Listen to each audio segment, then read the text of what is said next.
I've been thinking a lot about family of late, what it means to have one, to cherish it, to keep it, and how it feels to lose it. Or rather perhaps how it feels to watch it change, as all families do and must over the passage of time. What Remains of Edith Finch is a game all about family, and while it's one I completed and thoroughly enjoyed back when it released in 2017, a new patch with optimizations for the Xbox Series X and S had me wanting to go back and relive it. Not just for my memories of the game itself, but the lives and stories of the Finch family. This is the XboxEra review of What Remains of Edith Finch.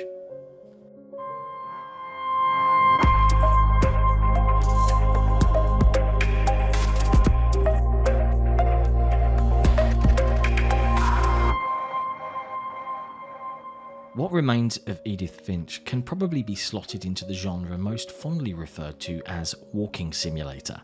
A narrative told entirely from a first-person perspective, the game has you take control of young Edith, who wants to reconcile her memories of her family and her past as she looks towards safeguarding a family and future of her own. The Finches arrived in America from Norway in the late 30s and took with them their old house, travelling by boat. Believing their family to be cursed, despite their wealth, they tried to run away from their problems. Alas, a terrific storm sunk the family home entirely, just off the coast of the island on which they would eventually settle. It sits there still, half submerged beneath the waves, a constant reminder of the past. As Edith, you'll explore your family home, discovering as you go from room to room the stories and histories of each Finch family member, dating back to relatives that existed long before Edith was even born. Each story ultimately weaves the final moments of each family member, but it's surprising in a game that deals with so much death how it seems to be about the joys found in life.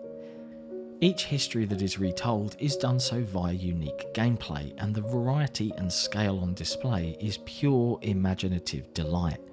From playing as a cat, a monster from within a comic book, or even a nice nod to some isometric RPGs with some delightful twin-stick game design, you'll never be bored in the game's approximately 2-hour runtime.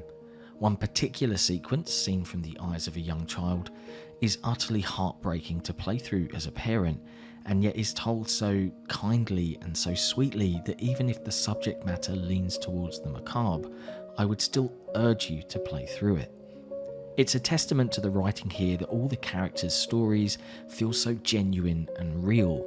They exist and speak to us not just through the gameplay segments designed to enthrall and surprise, but in the individual rooms littered haphazardly throughout the Finch abode.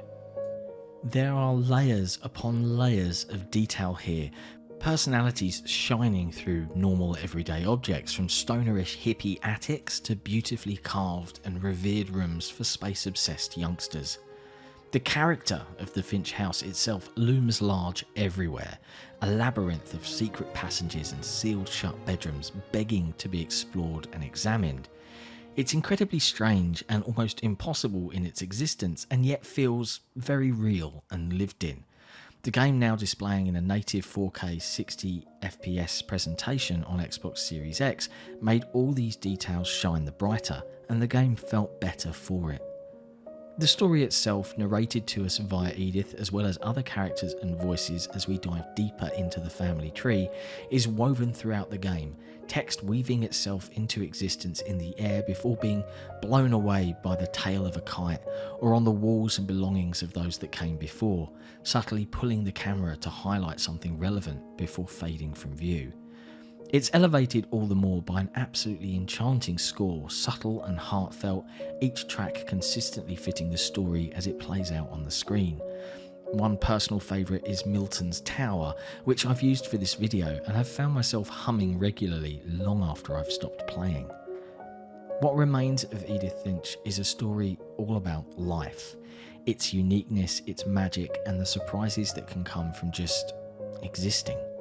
The pace of the tale told is pitch perfect, and you'll never find yourself confused or lost as you explore. Available on your Xbox Game Pass subscription, it's a game that is undoubtedly worth a couple of hours of your time. Death is not an end, A certainty for all of us, sure, but not something to shy away from. Melancholy, thoughtful, and as uplifting as it is heartbreaking, it felt good to visit the Finch family and remember them again.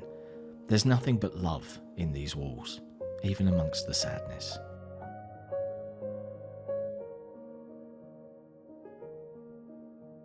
Thanks for watching. If you enjoyed this video review, be sure to hit like, hit subscribe, and ring that notification bell so that we can let you know when we've got some fresh content.